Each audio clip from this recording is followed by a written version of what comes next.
अल्हम्दुलिल्लाह नहमदुहु व नस्तईनुहु व नस्तगफिरुहु व नु'मिनु बिही व नतवक्कलु अलैहि व नऊज़ु बिल्लाहि मिन शुरूरि अनफुसिना व मिन सय्यिआति अअमालिना मन यहदिहिल्लाहु फला मुज़िल्ल लहु व मन युज़लिल फला हादिय लहु व नशहदु अन ला इलाहा इल्लल्लाहु वहदहु ला शरीका लहु व नशहदु अन्न सय्यिदना व सनदना व नबिय्यना व मौलाना मुहम्मदन अब्दुहु व रसूलुहु अम्मा बअदु फ़अऊज़ु बिल्लाहि मिनश शैतानिर रजीम बिस्मिल्लाहिर रहमानिर रहीम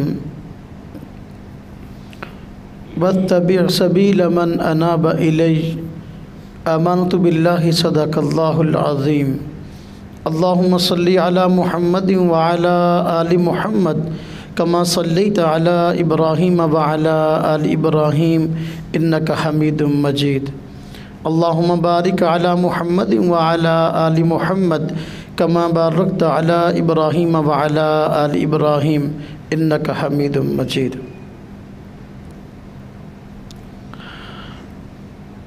फ़ुक़हा किराम में हज़रत सैयदना इमाम आज़म अबू हनीफ़ा रहमतुल्लाह अलैह एक इम्तियाज़ी मकाम रखते हैं।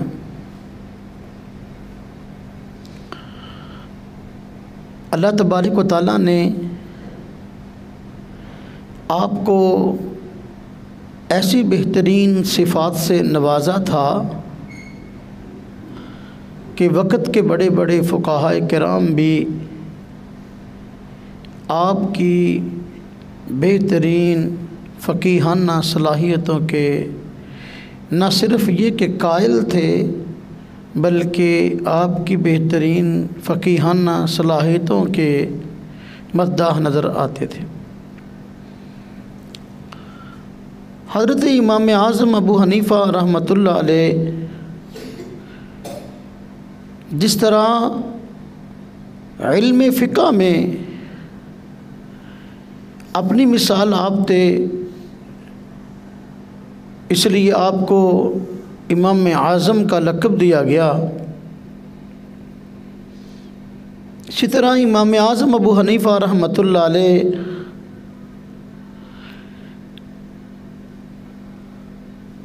बसीरत में, हिकमत में और फ़न मुनाज़रा में भी एक इम्तियाज़ी मकाम रखते थे। बहुत मर्तबा ऐसा होता कि कई इस्लाम मुखालिफ या अहले सुन्नत मुखालिफ या ख़ुद अपने आपकी ज़ातियात के मुखालिफ लोग आपसे बहस व मुबासा के लिए आते तो इमाम आज़म अबू हनीफ़ा रहमतुल्लाह अलैह फ़न्नी मुनाज़रा में अपनी खुदादाद सलाहियतों को बरूकार लाते हुए हक बात मनवाने पर कामयाब हो जाते और इमाम आज़म अबू हनीफ़ा रहमतुल्लाह अलैह फ़न मुनाज़रा में बल्कि किसी भी मामले में अपने मौक़िफ़ को मज़बूत करने में ऐसे माहिर थे और ऐसे बेहतरीन दलाइल रखते थे कि इमाम मालिक जैसे अज़ीम फ़क़ीह ने इमाम आज़म अबू हनीफ़ा रहमतुल्लाह अलैह के मुतल्लिक़ फ़रमाया था कि ये ऐसी शख्सियत हैं कि अगर इस पिलर को, इस सतून को, दूसरों के सामने मौजूद था, सोने का साबित करना चाहें तो अपनी कुव्वत इस्तिलाल और दलील की बिना पर साबित कर दिखाएं। यानी ऐसा अल्लाह तबारक व तआला ने मजबूत हाफ़ज़ा अता फरमाया था और आपको ऐसी कुव्वत इस्तिदलाल की सलाहियत अल्लाह तबारक व तआला ने अता फरमाई थी कि इमाम मालिक जैसे अजीम फ़क़ीह भी आपके मुतल्लिक़ ये कहते नज़र आते हैं कि कुव्वत इस्तिदलाल ऐसा है और तरीक़ा इस्तिदलाल ऐसा मजबूत है कि ये पिलर जो होगा जो सोने का नहीं है, लेकिन दलाइल की बुनियाद पर अगर सोने का साबित करना चाहें तो वाकई इतनी इस्तिदाद, इतना मलका मौजूद है कि अपनी खुदादा सलाहियतों की बिना पर इस पिलर और सतून को सोने का साबित कर दिखाएं।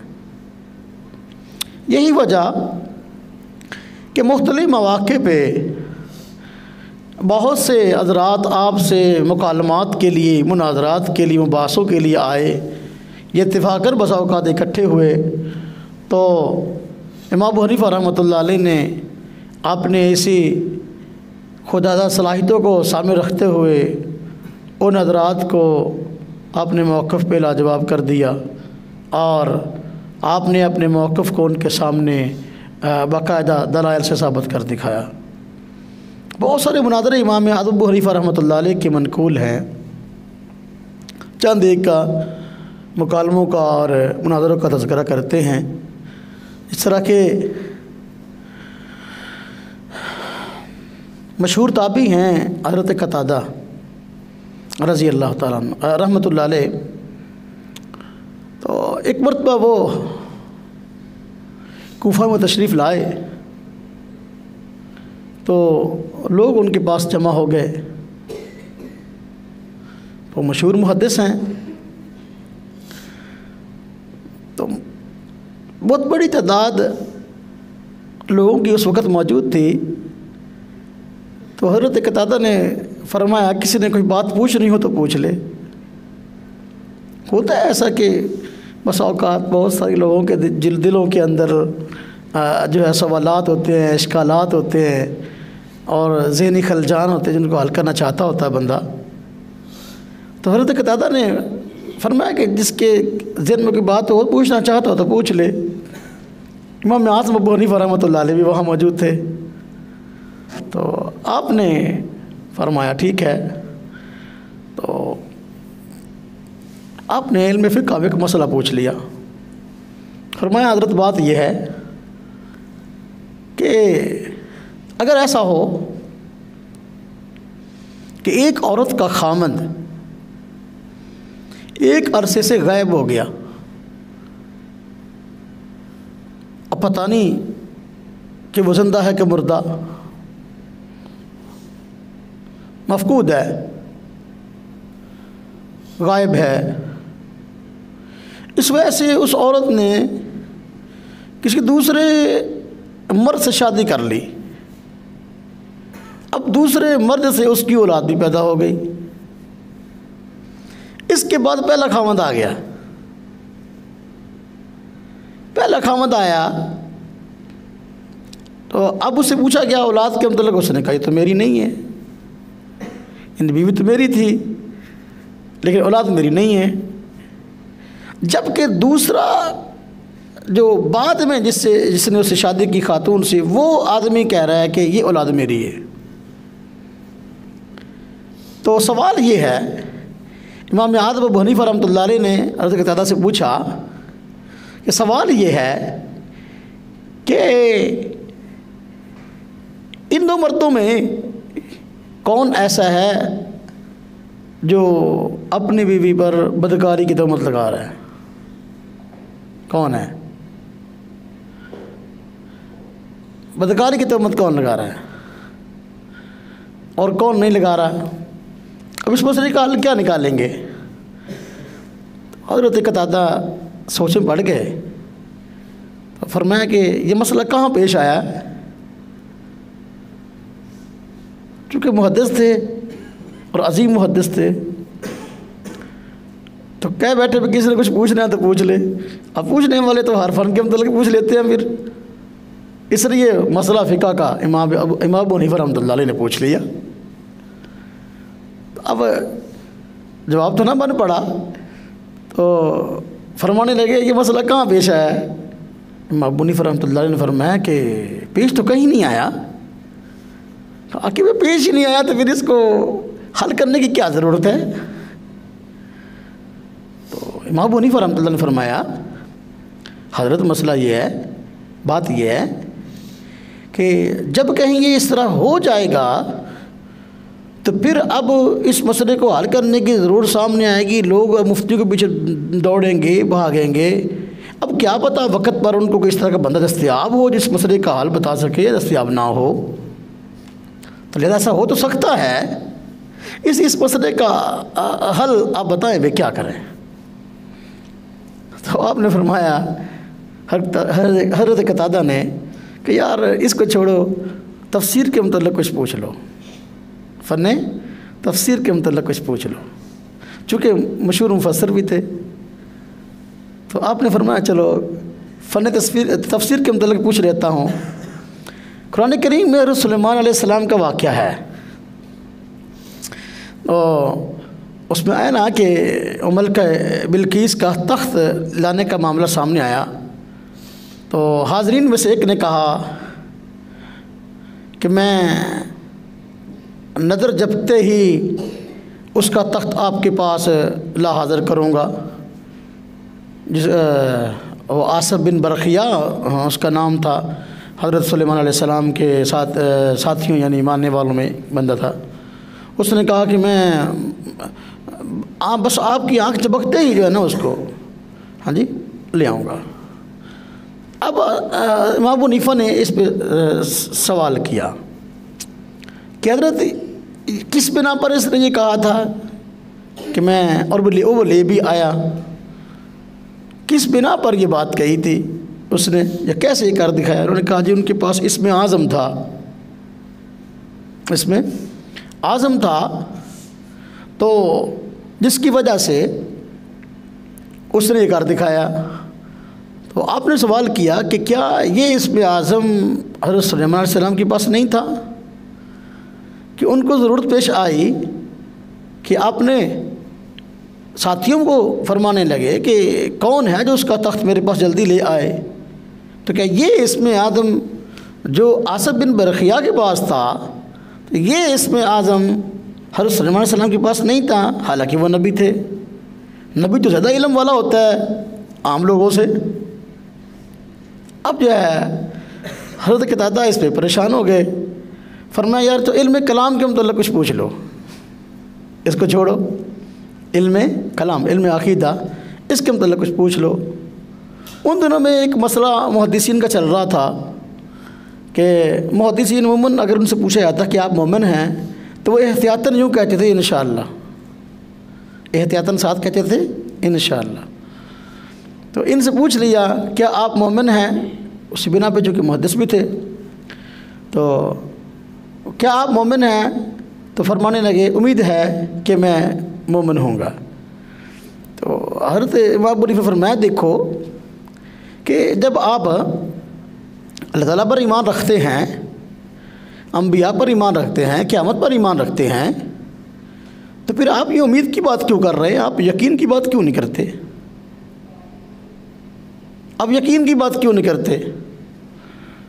तो जब आप ईमानियात का इजहार कर रहे हैं, जो जिन बातों पर ईमान लाने का हुक्म है, तो आप इकरार कर रहे हैं कि मेरा बिल्कुल इन पर ईमान है, तो फिर उम्मीद की बात क्यों कर रहे हैं, फिर अब यकीन की बात क्यों नहीं करते। तो हज़रत कतादा इस पर भी परेशान हुए और फिर मैं आ गया यार ये सवाल करने वाला पता नहीं कहाँ से आया है। हाँ जी पूछा गया तो मैं आ गया ये अबू हनीफ़ा हैं।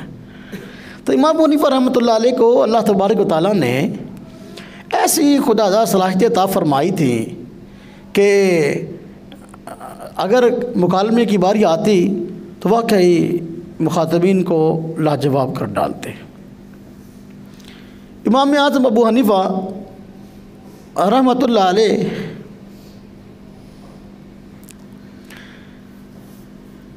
आपके दौर में ही काजी इब्न अबी लैला थे और वो मशहूर काजियों में से थे। इमाम अबू हनीफा रहमतुल्लाह अलैह से उनको वैसे एक रकाबत थी, बस औकात मुआसराना चश्मकश होती है। तो इमाम अबू हनीफा रहमतुल्लाह अलैह के मतलब जो है ना बस कुछ बातें करते रहते थे। तो इमाम अबू हनीफा रहमतुल्लाह अलैह का एक मकूला भी उनके मतलब मशहूर है कि काजी इब्न अबी लैला मेरे मतलब ऐसी बातें कहना हलाल समझते हैं कि मैं किसी जानवर के मतलब भी वो हलाल नहीं समझता।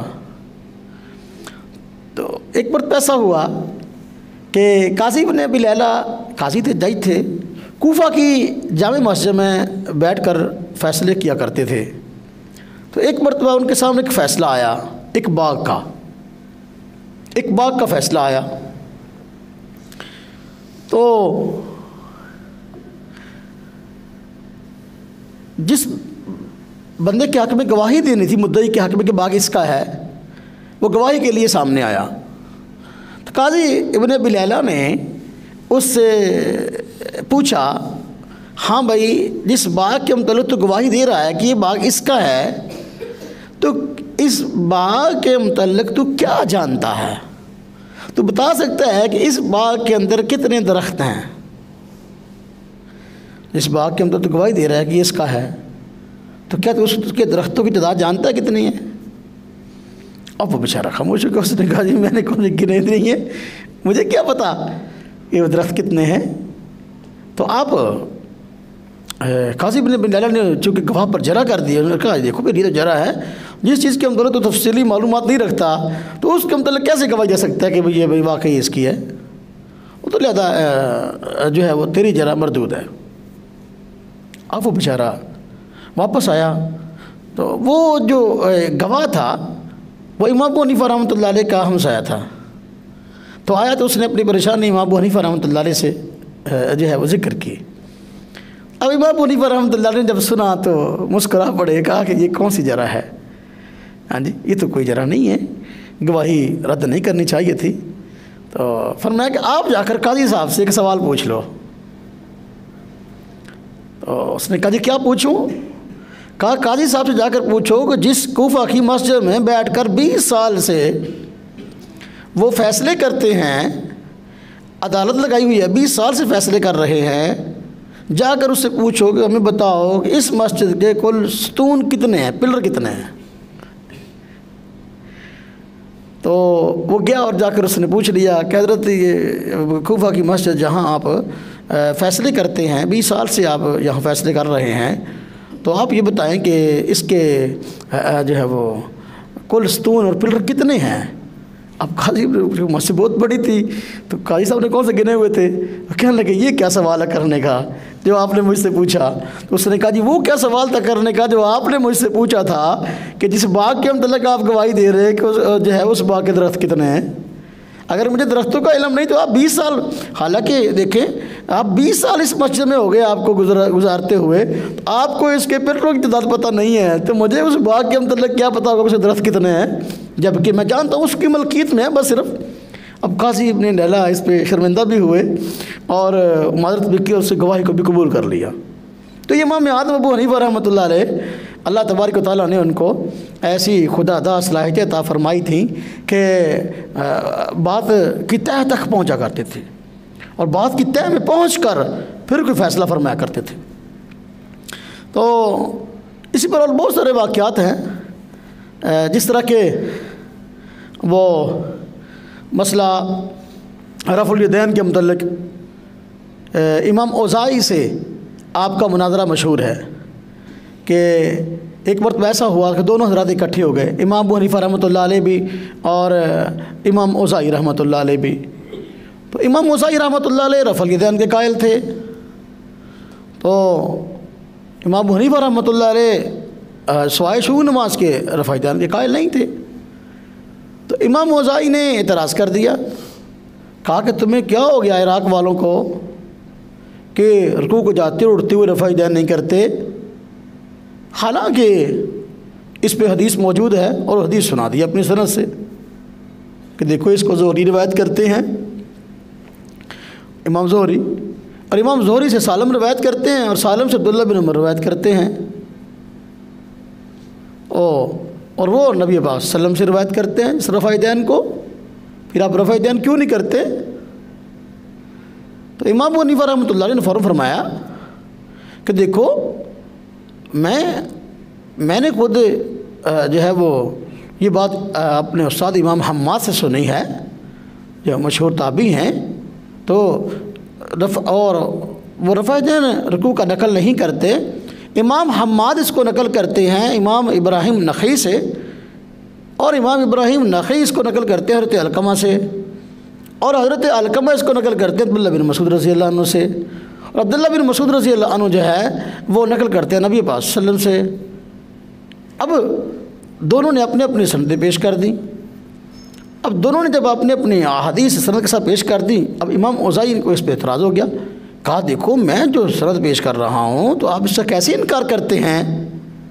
उनको अपने उलूव असनाद पर जो है वो कह ले कि नाज था कि जो हदीस मैंने पेश किया इसमें सहाबी तक 2 वास्ते हैं, जो हदीस आपने पेश किया इसमें सहाबी तक 3 वास्ते हैं। उन्होंने कहा जी ज़ोहरी और सालिम, फिर अब्दुल्लाह बिन उमर 2 वास्ते हैं सिर्फ, और आपने पेश किया हम्माद है, इब्राहिम है और अलकमा ये 3 वास्ते हैं, फिर अब्दुल्लाह बिन मसूद है। तो मेरी सनद आली वास्ते 2 हैं, जिस सनद में वास्ते कम हो तो वो आली होती है। उनको उलूव असनाद पर नाज था, इसलिए उन्होंने इतराज़ किया। कहा देखो यार इसके मुकाबले में आप ये हदीस कैसे पेश करते हैं? अब इमाम अबू हनीफा रहमतुल्लाह अलैह ने अपनी तरजीह पेश की, फरमाया कि देखो भाई ठीक है, यहाँ सनद का मामला नहीं है, यहाँ तो बात को समझने का मामला है, ये मसला समझने का है। रिवायत 2 तरह की आ गई हैं, रफ़ुल यदैन की भी और तरक की भी। अब यहाँ हम रिवायत के साथ दिरायत को भी देखेंगे, तो दिरायतन जो है ये दूसरी रिवायत अब्दुल्लाह बिन मसूद रज़ी अल्लाह अन्हु वाली ये राजे मालूम होती है। क्यों? इसलिए कि अब देखो इधर हम हज़रत हम्माद हैं और उधर ज़ोहरी हैं, और हम्माद ज़ोहरी से ज़्यादा फ़क़ीह हैं। अब बताया कि उधर देखो इब्राहिम नख़ई हैं और इधर जो है हज़रत सालम हैं, और इब्राहिम नख़ई सालम से बड़े फ़क़ीह हैं। और फिर फरमाया कि देखो इसके बाद जो है अलकमा हैं, हज़रत अलकमा अब्दुल्लाह बिन उमर रज़ी अल्लाह अन्हु से फ़क़ाहत में कम नहीं है। हज़रत अलकमा ताबी हैं, अब्दुल्लाह बिन उमर रज़ी अल्लाह तआला अन्हु सहाबी हैं, और शरफ़ सहाबियत में अब्दुल्लाह बिन उमर रज़ी अल्लाह अन्हु बिलाशुबा अफ़ज़ल, इसमें किसी को इनकार नहीं है। लेकिन मसले की तय में मसले को हल करने के लिए मसला ये है कि भाई बात फ़िक़ा की है, अगर फ़क़ाहत अब्दुल्लाह बिन उमर रज़ी अल्लाह तआला अन्हु रखते हैं तो फ़क़ाहत में अलकमा भी कम नहीं है। बड़े बड़े सहाबा किराम मसाइल के हल के लिए हज़रत अलकमा रज़ी अल्लाह रहमतुल्लाह अलैह के पास आया करते थे, अगाना के अगर किताबी थे, तो लिहाजा फ़क़ाहत में अलकमा कम नहीं है हज़रत अब्दुल्लाह बिन उमर से। और हज़रत इब्न मसूद हैं, फिर उनका हज़रत अब्दुल्लाह बिन उमर से तो मुकाबला ही नहीं है।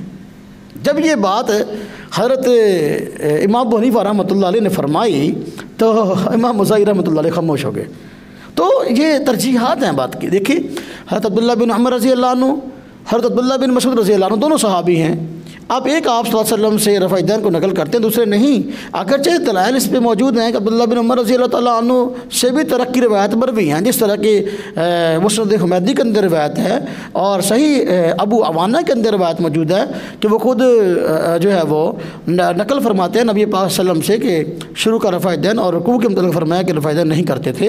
तो रिवायत मौजूद हैं, और अखबार फ़ुक़हा वल मुहद्दिसीन में भी रिवायत हज़रत इब्न उमर से मौजूद है, हाँ जी, कि रफ़ा दैन छोड़ दिया गया।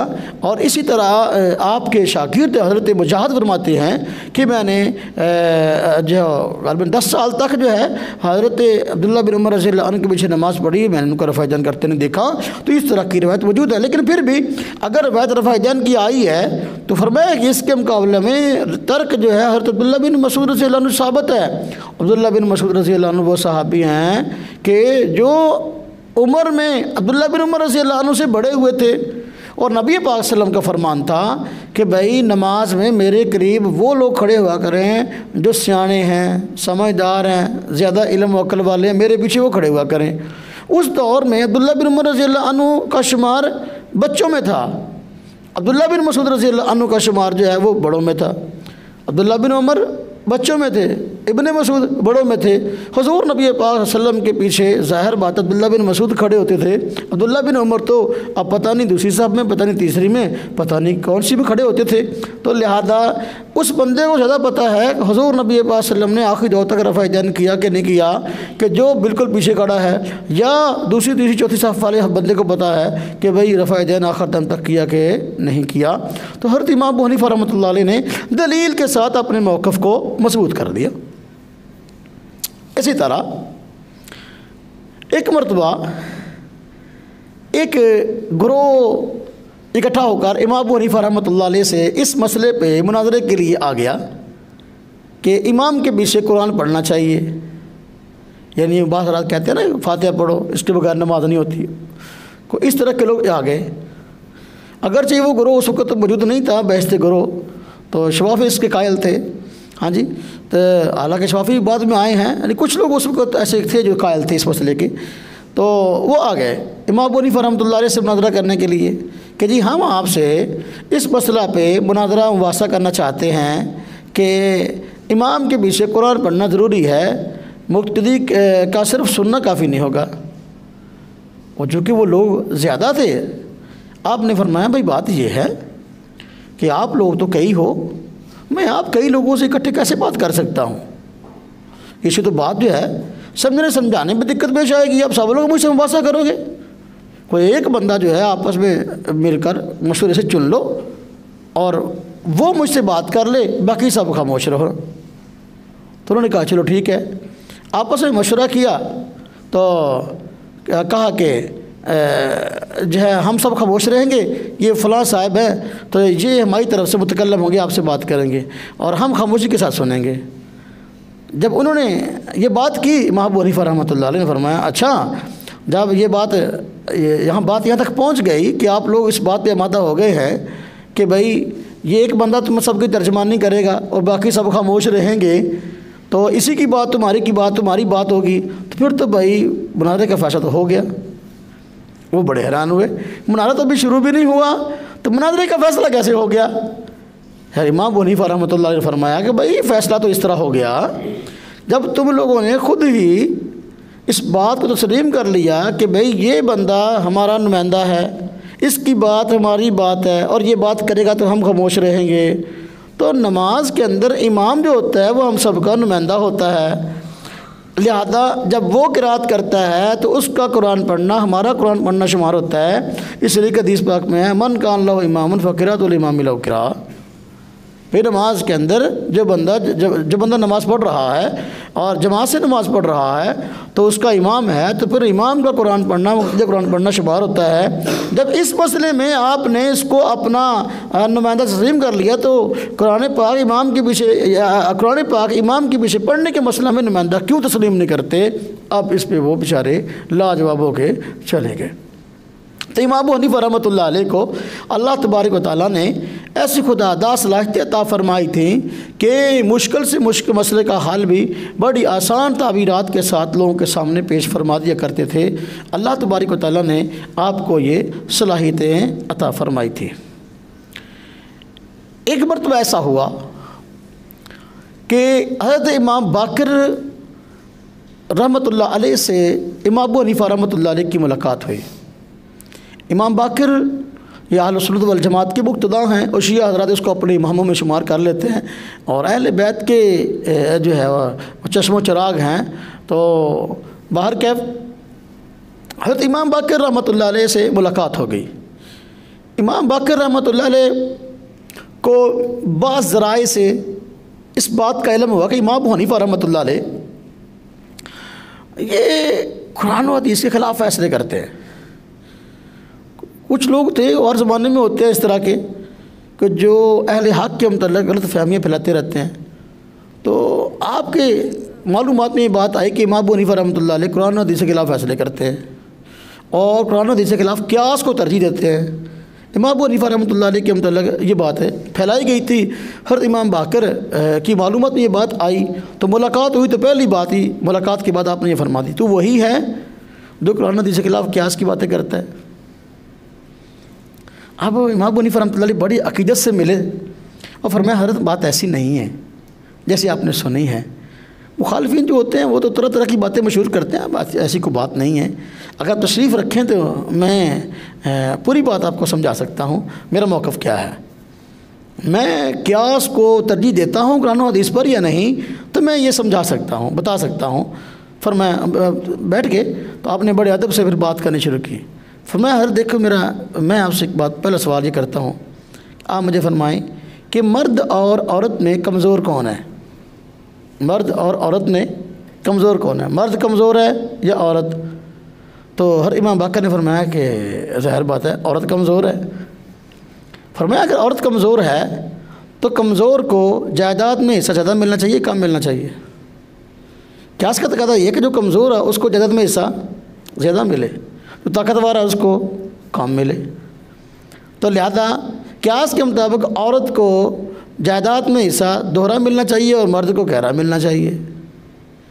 लेकिन चूँकि हदीस पाक में आ गया कि भाई जो बंदा फौत हो जाए उसके वरसा में बेटा जो है उसको दोहरा हिस्सा मिलता है और बेटी को गहरा हिस्सा मिलता है, चूँकि हदीस में इस तरह आ गया, कुरान पाक में इस तरह आ गया, इसी के मुताबिक जो है मैं फतवा देता हूँ कि भाई जायदाद में मर्द को दोहरा हिस्सा मिलेगा बेटे को और बेटी को गहरा हिस्सा मिलेगा।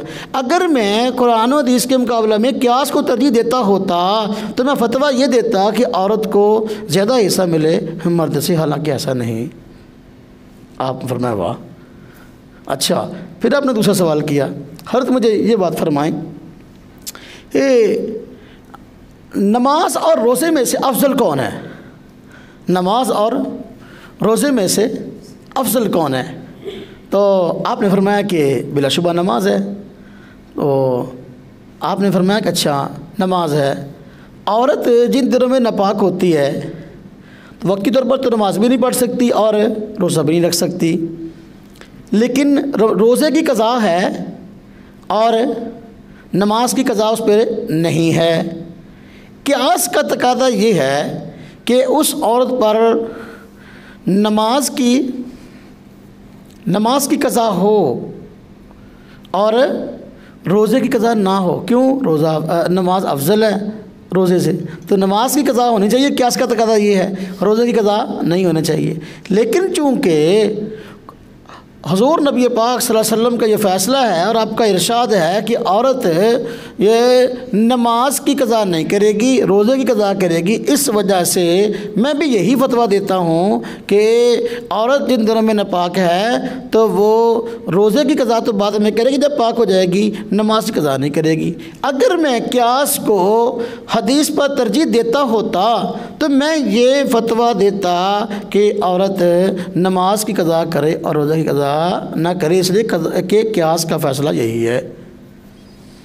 आप हैरान होगे, वाह इमाम अबू हनीफा तो हदीस के मुकाबले में क़ियास करते ही नहीं है, ये खाम का पता नहीं किसने बात फैलाई है।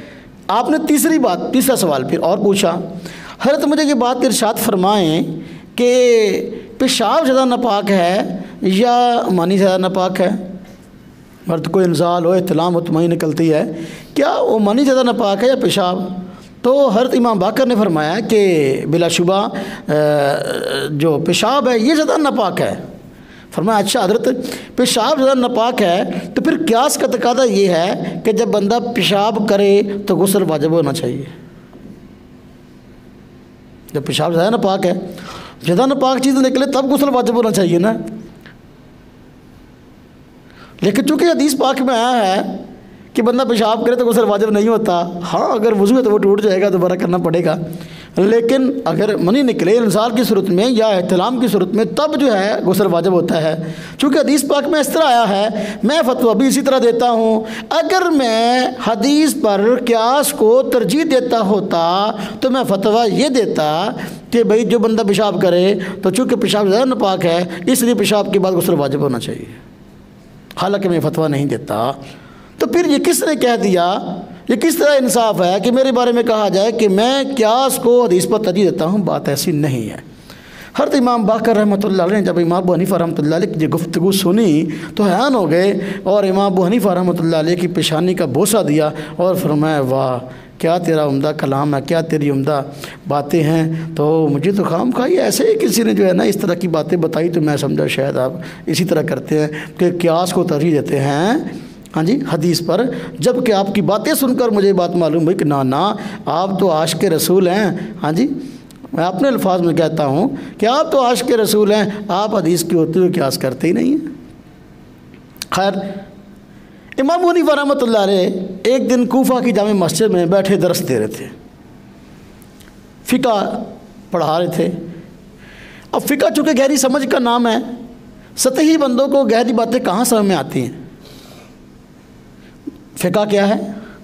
ये गहरी समझ का नाम है और सतही बातों को, सतही लोगों को गहरी बातें समझ में नहीं आती।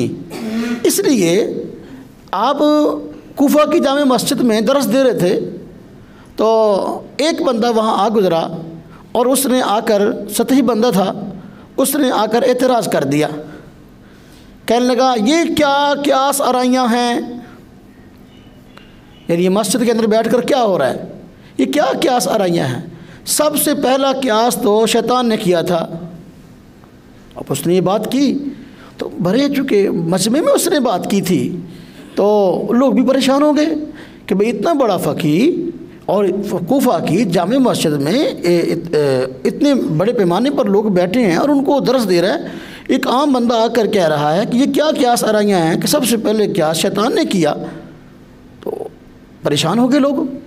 इमाम अबू हनीफा रहमतुल्लाह अलैह ने एक जुमले के अंदर उसके इस इतराज़ का जवाब दे दिया। फरमाया देखो बात यह है, क्यास शैतान ने भी किया और क्यास हम भी करते हैं। हमारे क्यास में और शैतान के क्यास में बड़ा फ़र्क है। शैतान ने क्यास किया था अल्लाह के हुक्म को ठुकराने के लिए और हमने क्यास किया है अल्लाह के हुक्म पर आने के लिए। अल्लाह तबारक व तआला ने जब हज़रत आदम अलैहिस्सलाम को पैदा फरमाया तो सारे के सारे फरिश्तों को हुक्म दिया कि इनको सजदा करो।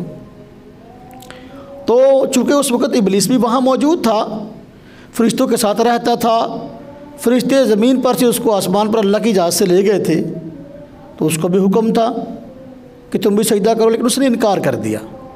अब ये उसने अपनी अक्ल लड़ाई, पूछा गया, अल्लाह तबारक तआला ने पूछा कि भाई तूने क्यों सजदे से इनकार किया? तो उसने कहा जी खलक़तनी मिन नार व खलक़तहु मिन तीन, अपनी अक्ल को इस्तेमाल किया कि जी आपने मुझको आग से पैदा किया और आदम अलैहिस्सलाम को मिट्टी से पैदा किया। आग के अंदर शोला नवाई बुलंदी है, मिट्टी के अंदर पस्ती है, तो बुलंद चीज़ पस्त चीज़ को सजदा कैसे करे? ये अपनी अक्ल उसने इस्तेमाल की। उसने अपनी अक्ल शैतान ने इस्तेमाल की अल्लाह के हुक्म को ठुकराने के लिए। हालांकि अल्लाह तबारक तआला का हुक्म आ गया, कोई बुलंद है कि पस्त है, इससे बहस ही नहीं है, तो उसने इनकार कर दिया। इमाम अबू हनीफा रहमतुल्लाह अलैह ने उसको यही बात समझाई, शैतान ने क्या किया था अल्लाह पाक के हुक्म को ठुकराने के लिए।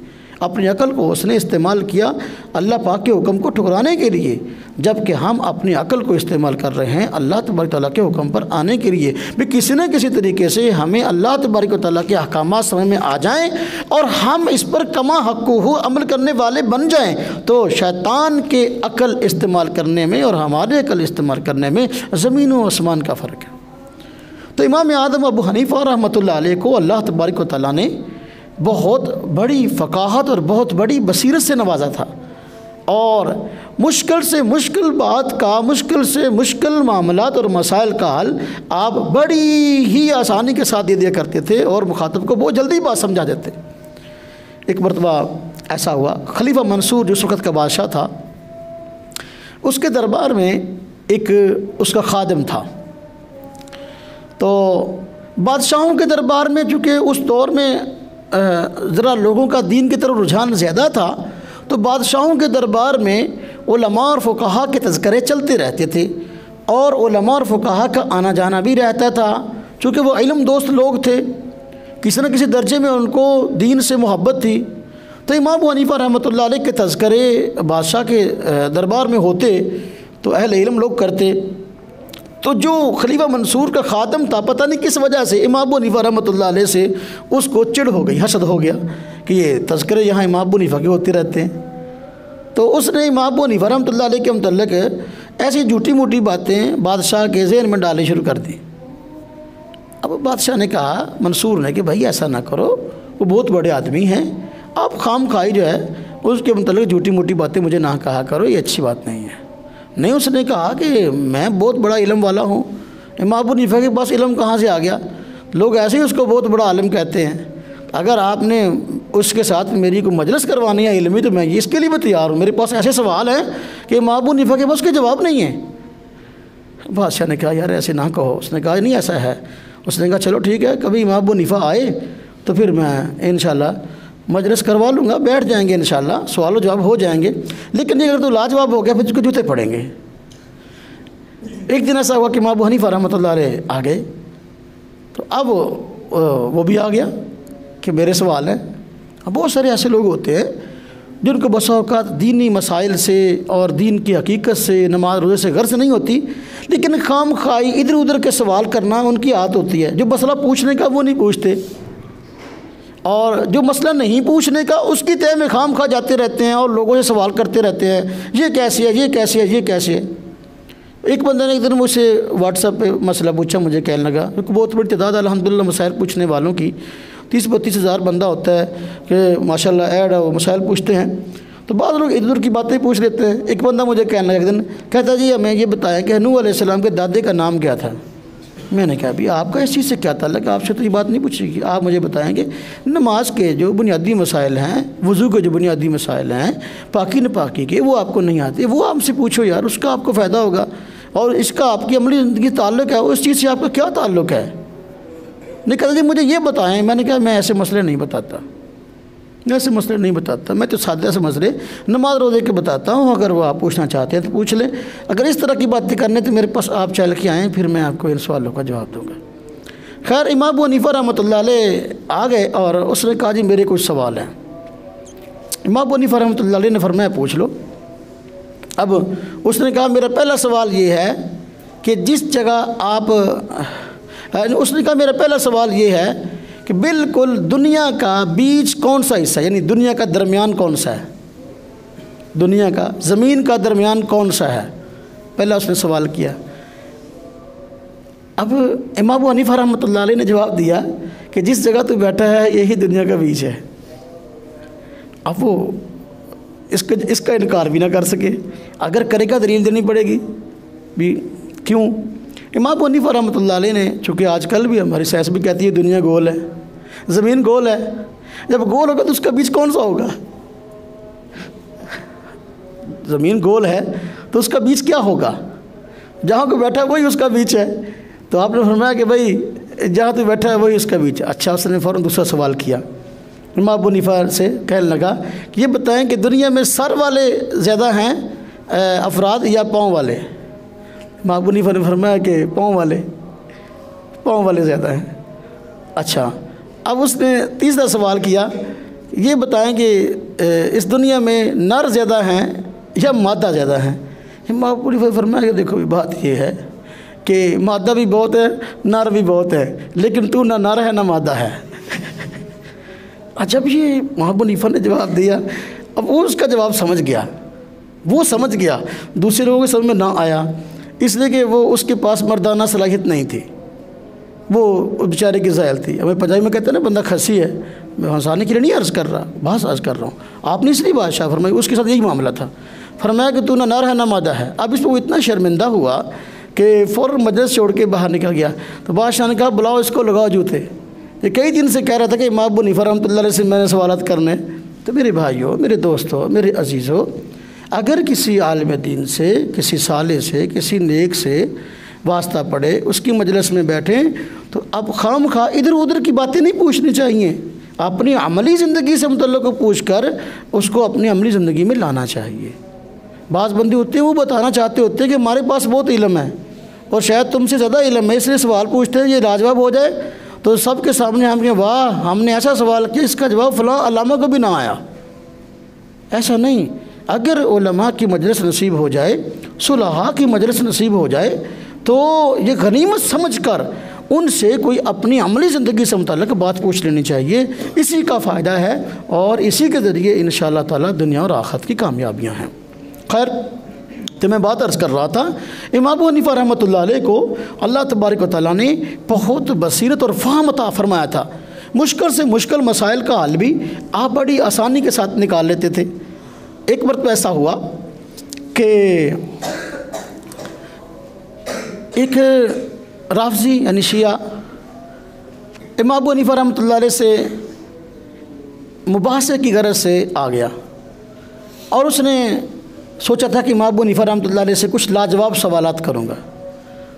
तो आया और उसने पहला सवाल इमाम अबू हनीफ़ा रहमतुल्लाह अलैह से पूछा। कहने लगा, जी मेरा पहला सवाल आपसे ये है, चूँकि साइल बनने का मतलब होता है कि कोई बंदा मुझसे कोई बात ना पूछ ले, पहले मैं ही पूछना शुरू कर दूँ ताकि मैं गालिब रहूँ। पहला सवाल उसने कहा, मेरा पहला सवाल ये है आपसे कि आप ये बताएं कि हज़रत अबू बकर सिद्दीक़ रज़ी अल्लाह अन्हु और हज़रत अली मुर्तज़ा रज़ी अल्लाह अन्हु में अशद्दुन्नास कौन है, यानी ज़्यादा ताकतवर कौन है? अबू बकर सिद्दीक़ ज़्यादा ताकतवर थे कि सैयदना अली मुर्तज़ा रज़ी अल्लाह अन्हु ज़्यादा ताकतवर थे? अब ये बात कोई ऐसी को पूछने की नहीं, दुनिया जानती है तो अली रज़ी अल्लाह अन्हु शेर खुदा हैं। तो अबू बकर सिद्दीक़ रज़ी अल्लाह तआला अन्हु नहायत नरम मिजाज और नहायत जो है वो दिल के नरम थे। इसलिए हज़रत आयशा सिद्दीक़ा रज़ी अल्लाह तआला अन्हा ने फरमाया था, जब आप सल्लल्लाहु अलैहि वसल्लम ने अपने मर्ज़ुल वफ़ात में फरमाया कि मुरू अबू बकर फलयुसल्ली बिन्नास, कि भाई अबू बकर को कहोगे मेरी जगह नमाज़ पढ़ाए, तो अच्छा फरमाया हुज़ूर उनको ना कहें, वो बड़े नरम दिल हैं। जब आपके मसल्ले पे खड़े होंगे तो अब वो आपके मसल्ले पे खड़े होकर नमाज़ नहीं पढ़ा सकेंगे, नरम दिल हैं, तो उनको तो रोना ही बंद नहीं होगा। तो खैर उसने अगर सवाल कर लिया, कहने लगा कि बताएं अशद्दुन्नास कौन है, यानी लोगों में हज़रत अबू बकर सिद्दीक़ या हज़रत अली मुर्तज़ा रज़ी अल्लाह अन्हु। अब उसका मंशा तो कुछ और होगा, लेकिन इमाम अबू हनीफ़ा ने जवाब उसकी तवक्को के ख़िलाफ़ दिया। फरमाया कि हमारे यहाँ अशद्दुन्नास हज़रत अली मुर्तज़ा रज़ी अल्लाह अन्हु हैं, यानी सबसे बहादुर।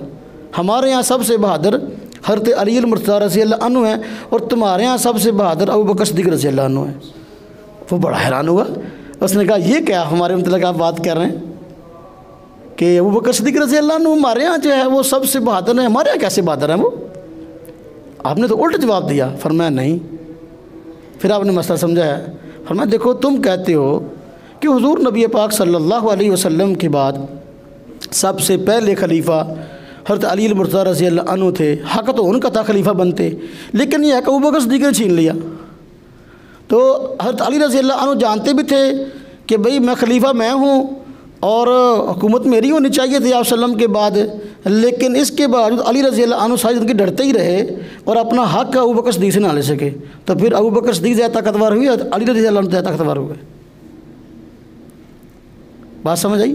उसको ये मसला समझाना था कि भाई देखे हमारे यहाँ तो हज़रत अली रज़ी अल्लाह अन्हु बहुत ज़्यादा बहादुर हैं, लोगों में शेर खुदा हैं, तुम्हारे यहाँ अबू बकर सिद्दीक़ हैं। इसलिए कि हज़रत अली रज़ी अल्लाह जब शेर खुदा हैं तो क्या वो डरते? अगर उनका वाकई हक़ होता हुज़ूर नबी पाक सल्लम के बाद अगर वो वाकई खलीफा होते तो क्या अपना हक़ नहीं ले सकते थे? इतने कमज़ोर थे? नहीं। जब मसला ऐसे नहीं, वाकई अबू बकर सिद्दीक़ रज़ी अल्लाह अन्हु खलीफा थे, तो फिर तुम्हारा ये माँ कि नहीं भाई नहीं खिलाफत के मुस्तहिक़ तो हज़रत अली रज़ी अल्लाह अन्हु थे, लेकिन अबू बकर सिद्दीक़ ने ज़बरदस्ती छीन ली और फिर जो है डरते रहे उनकी खिलाफत के ज़माने में और अपना हक़ नहीं मांग सके। तो फिर ये अमलन तुमने साबित कर दिया कि अशद्दुन्नास अबू बकर सिद्दीक़ रज़ी अल्लाह अन्हु हज़रत अली रज़ी अल्लाह अन्हु नहीं है। खैर हज़रत इमाम अबू हनीफ़ा रहमतुल्लाह अलैह अल्लाह तबारक व तआला ने उनको बहुत नहायत आला दर्जे का जो है वो फ़क़ीहाना और बसीराना मिजाज अता किया था। एक वक्त ऐसा हुआ, उनके मोहल्ले में एक शिया था, उसने 2 घोड़े पाले हुए थे, एक का नाम अबू बकर रखा हुआ था, एक का नाम हज़रत उमर रखा हुआ था। ये बस औक़ात हमारे अहले सुन्नत लोगों को चिढ़ाने के लिए इस तरह के काम कर देते हैं। कुत्तों के नौज़ुबिल्लाह कुत्तों के नाम जो है ना वो सहाबा के नाम पे रख देते हैं। इस तरह उसने 2 घोड़े थे, एक का नाम जो है अबू बकर रखा हुआ था, एक का नाम उमर रखा हुआ था। एक दिन ऐसा हुआ कि उसी को जिसने ये घोड़े पाले हुए थे और नाम रखे हुए थे, एक घोड़े ने टांग मार के हलाक कर दिया। तो हज़रत इमाम अबू हनीफ़ा रहमतुल्लाह अलैह को ये खबर पहुंची कि भाई एक ने टांग मार के जो है वो उसको हलाक कर दिया, जिस तरह ये 2 घोड़े रखे हुए थे। तो आपने अपनी बसीरत से फरमाया, जाओ जाके तहकीक कर लो, जिस घोड़े का नाम इसने उमर रखा होगा ना उसी ने टांग मारी होगी। यकीनन ऐसा था, जब गए और तहकीक की तो वाकई जिसका नाम उसने उमर रखा हुआ था टांग उसी ने मारी थी। तो बहुत फ़कीहाना और बसीराना मिजाज था इमाम अबू हनीफा रहमतुल्लाह अलैह का। बड़ी शानदार तारीख़ की अजीम शख्सियत है। ऐसे ही पूरी दुनिया के लोगों ने उनको फ़कीह आज़म और जो है वो बड़ा आलिम तस्लीम करके उनकी तहकीकात पर एतमाद नहीं किया, ऐसे नहीं किया। वाकई अल्लाह तबारक तआला उनको सलाहियत अता फरमाई थी। खैर वक्त बड़ा कम, आखिरी वाक़या अर्ज़ करता हूँ, बात ख़त्म करता हूँ।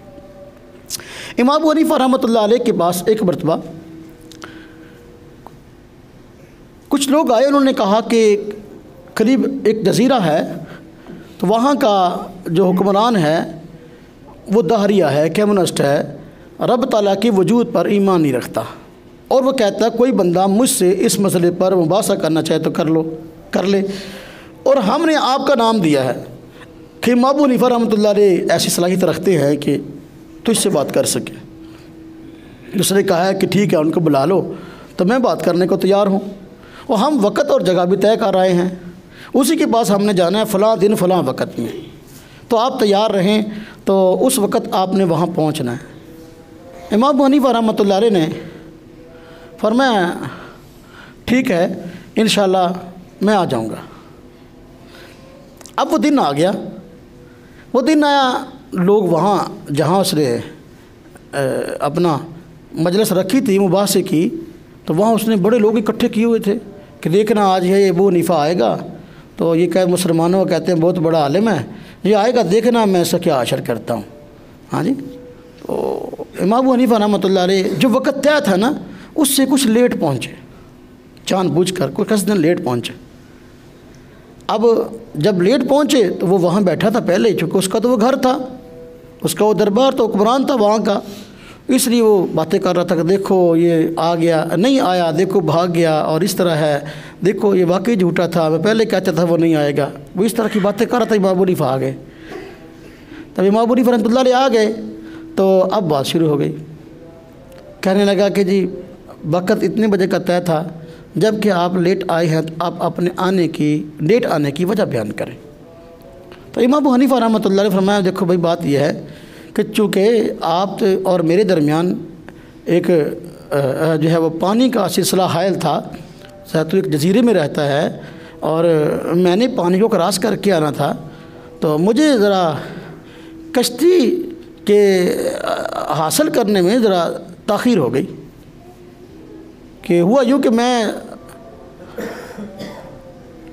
समंदर के किनारे खड़ा था कश्ती के इंतज़ार में, तो कश्ती नहीं आ रही थी। मैंने देखा कि बिल्कुल पानी के दरमियान में एक दरख्त था, देखते ही देखते वो दरख्त टूट गया, और टूटने के बाद जो है ना वो चिर गया, और चिरने के बाद उसके फट्टे बन गए, और फट्टे आपस में जुड़ गए और एक कश्ती बन गई, और फिर वो तैरती हुई खुद ही बगैर किसी चलाने वाले के खुद ही कश्ती जो है वो तैरती हुई चलती हुई मेरे पास ही के किनारे आ गई, और मैंने उस पर सवारी की, उस पर बैठा। अब वो खुद ही जो है ना मुझे बगैर किसी चलाने वाले के लेकर यहाँ जजीरे पे उसने मुझे डाल दिया और मुझे ले आई। तो इस तरह मुझे ताख़ीर हो गई।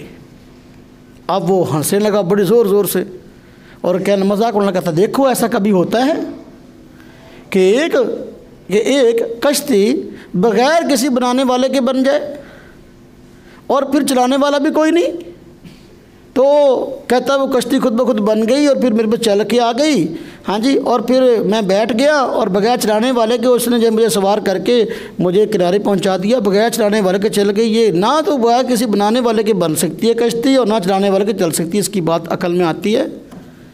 इमाम अबू हनीफा ने फरमाया फिर देखो अगर ये बात है, एक कश्ती जो अल्लाह ताला की एक बहुत छोटी मखलूक है, उसके बारे में तेरी सोच ये है कि बगैर किसी बनाने वाले के बनती नहीं है और बगैर किसी चलाने वाले के चलती नहीं। इतनी बड़ी कायनात क्या किसी बनाने वाले के बगैर ही बन गई और बगैर किसी चलाने वाले के बगैर चल रही, ये कैसे हो सकता है?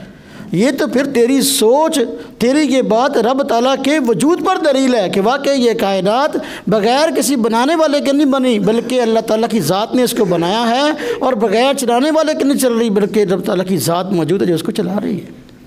अब वो हैरान हो गया कि इमाम अबू हनीफा ने तो आपने दलील दी थी, तो अब तब या दलील की तमहीद बांधी थी, तो मैं इसमें फंस गया।